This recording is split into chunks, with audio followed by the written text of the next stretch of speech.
হাইলাকান্দি ভাই যেরকমভাবে পাথর দিছে, হিল দিছে, তো বেহদ হিল দিছে, পাথর দিছে। আপনারা এবার দিল নি, আপনারা জানাই। এবার দেখেন কত বড় বড় পাথর হিল। আমরা লাস্টে উঠে একটা ফটো তুলছি। প্রথমে 100 গ্রাম 200 গ্রাম থাকি লইয়া 300-400 গ্রাম পর্যন্ত পাথর দিছে।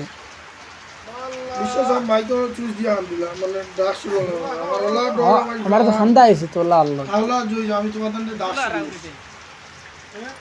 মধ্যে মুখ ঘুরার, কিন্তু এর পড়াশোনা করি আর কতবার উঠি আর কত হতি আর আপনার ডাকা দেবে সাহস পালিছে উঠি গেছি আর